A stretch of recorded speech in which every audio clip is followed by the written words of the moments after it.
Here's your review for WWE Hell in a Cell 2019. The 11th Hell in a Cell pay-per-view is officially in the history books, and what a show it was.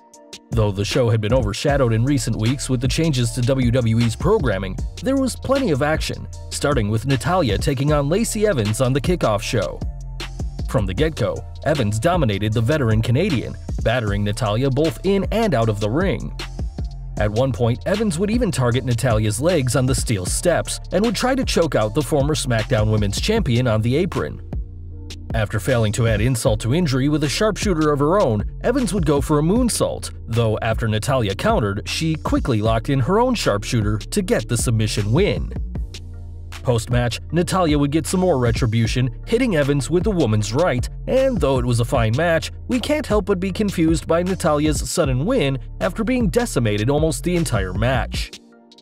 Though the third-generation star got the win, the feud isn't over yet, as the pair will face off again tonight on Monday Night Raw in a last woman standing match.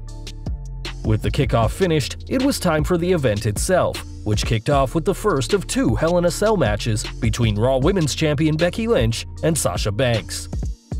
Even before the match began, Sasha would take advantage, leveling the man with a suplex on the ramp and continuing her offense in the ring. Though Banks would get the first near fall of the show, Becky would retaliate with a Bexploder in a very evenly booked match between the two superstars. What was notable about the match was how innovative both women were, as at one point a kendo stick and steel chair combo would leave Banks perched several feet off the ground and prone to a dropkick from the man. To combat that, the Blueprint would use her patented double knees, at one point even crushing Lynch into a ladder with the move, and though Banks writhed in pain, the glazed-over look on the face of the champion told the story.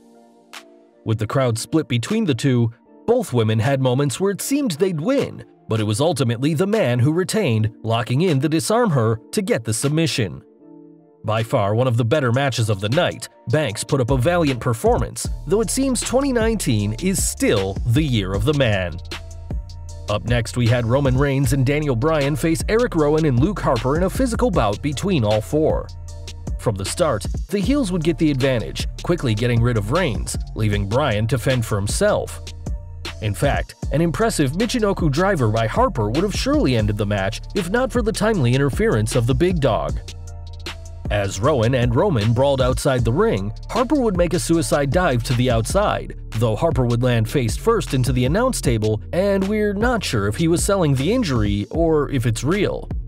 Whatever the case was, the match continued, and while the Bludgeon Brothers attempted a powerbomb on Bryan, Reigns would instead spear Rowan through the announce table.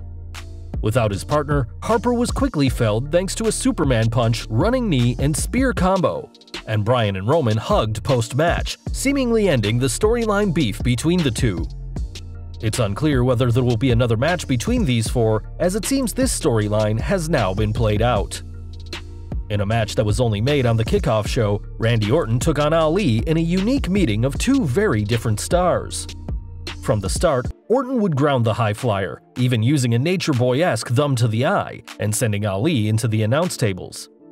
Though Ali would try and fight back, most fans knew how this match was going to go, and the several long periods of Orton offense confirmed those suspicions. A rather dull match with no backstory, the only real highlight of the match came near the end, when Ali would counter an RKO with an impressive handstand. Though he countered the first, Ali wasn't so lucky with the second, as Orton would get the win in what was, frankly, a lackluster match between two big stars. Up next, the WWE Women's Tag Titles were on the line in what ended up being one of the best matches of the night. From the very start, the Kabuki Warriors showed heelish tendencies as they took on Alexa Bliss and Nikki Cross, with Kairi Sane even faking a sportsmanship handshake before the bell had rung. Later in the match, both Sane and Asuka would use the ropes to their advantage, and Sane would even use a thumb to the eye on Cross, much to the fury of the crowd. A clothesline by the Scottish superstar would see the crowd definitely side with her and Bliss, though Asuka would use the green mist, something we've never seen from her, to blind Cross and get the win and the titles. An impressive match by all four involved, it seems WWE is teasing a heel turn for the Kabuki Warriors, and it'll be interesting to see where things go from here.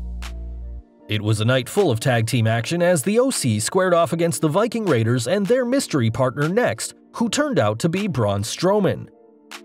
The deceptively quick Ivar would hold his own against Luke Gallows, even diving out of the ring onto his opponents, who were left reeling.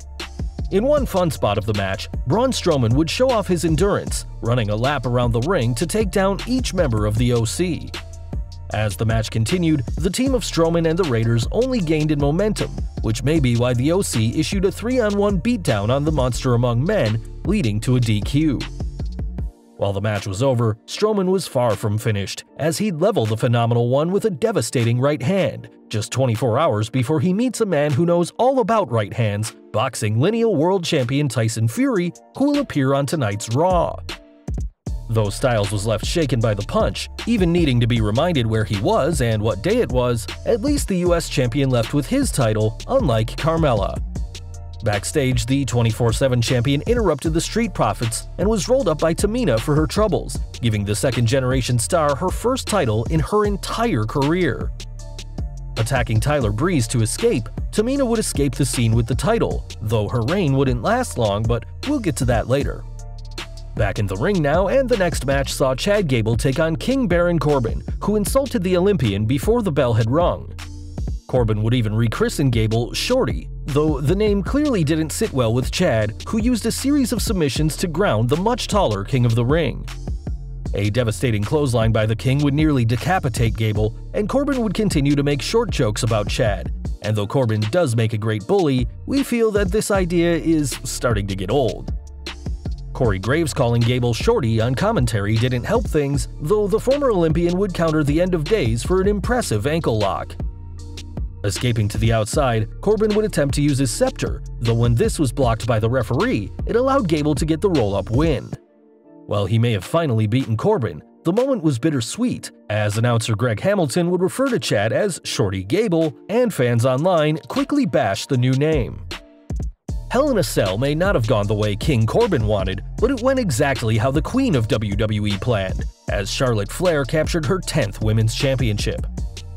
Even before the match begun, there were shenanigans in the crowd, as 24/7 champion Tamina would be confronted by R-Truth, and when Tamina used Funaki as a human shield, it seemed the rapping superstar was ready to bust out some martial arts moves.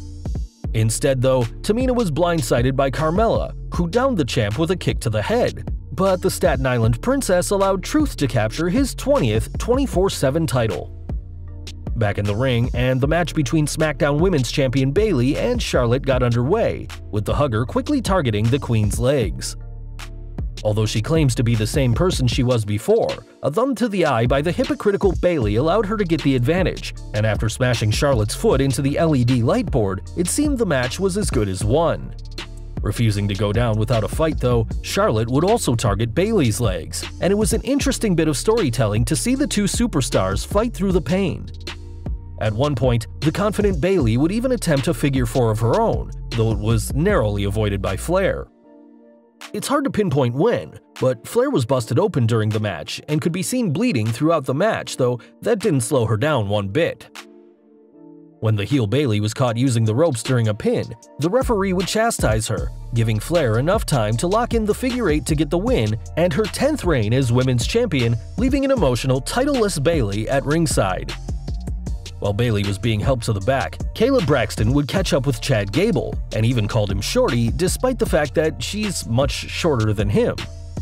Pleased with the result, Gable would ask Braxton to find the loser Corbin and interview him, though she didn't have far to look. During the interview, Corbin would attack his foe backstage, as it seems the war between these two is far from over, but we're not sure we can take any more of the same short jokes by the King or Gable's terrible new nickname. With all the other matches out of the way, it was finally time for the main event, as Universal Champion Seth Rollins put his title on the line against The Fiend inside Hell in a Cell. The usually focused Rollins was clearly apprehensive as he entered the structure, and this was contrasted nicely by the confident Wyatt. In Rollins' third Hell in a Cell match, the champ wasted no time in grabbing a weapon, though The Fiend showed no sign of injury or pain when Rollins laid into him with a chair shot. Bathed in an eerie red light, the match certainly had a big fight feel to it, and a great story was told of Rollins trying to find ways to down The Fiend. A series of attacks and even a handful of curb stomps only garnered a 1 count, much to the delight of the fans who were clearly behind Wyatt. Even frog splashing Wyatt through a table and another curb stomp had practically no effect on him, as the pro-Wyatt crowd were sure a title change was imminent, and a series of Sister Abigails by Wyatt seemed to confirm this theory. And then, it happened. After finally downing the Fiend, Rollins took the advice of anyone who's survived a horror movie and aimed for the head, smashing Wyatt in the face with a steel chair. As a murmur of gasps and boos grew in the crowd, Rollins wouldn't stop there, burying Wyatt's head in a chair, a ladder, and even a toolbox to weaken the Fiend. When Rollins grabbed a sledgehammer, though, shades of his mentor Triple H, the referee told Rollins not to use it, even saying that he knows Seth isn't that sort of person in what was a rather cringy part of the match. Ignoring these protests, Rollins struck down with the hammer, leading to the refs stopping the match, and every fan in the arena and those online turned on the bout.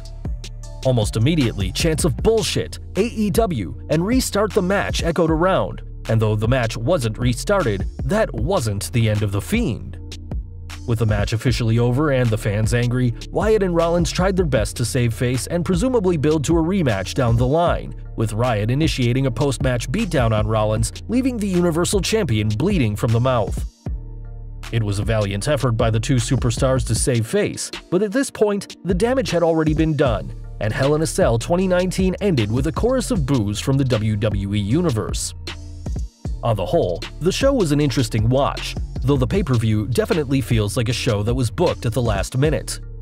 The idea of this show being booked at the last minute is not far from the truth, as the season premiere of Raw and the debut of SmackDown on Fox took precedence this week, leading to many matches, including the Orton-Ali bout and the Kabuki Warriors vs. Bliss and Cross only being announced mere minutes before the show. The highlight of the night will have to go to either the first Hell in a Cell, which saw the Man and the Boss try out a lot of new ideas in the 22-year-old structure, or the women's tag team match, which could lead to some very interesting things for the new champions, the Kabuki Warriors. The worst moment of the night has to be the main event's end, as even though the company may have plans for Wyatt to win the title at a later date, sometimes you just need to give the fans what they want. It's a real shame that considering all the many changes to happen to WWE this week, many of which are for the better, that this historic week in wrestling has ended on such a very sour note thanks to some frankly baffling booking. With the rise of AEW and the always controversial Crown Jewel event coming up at the end of the month, the WWE will have to do something very special to lure the fans back after this, and even then, time will tell whether the ship has sailed for the Fiend.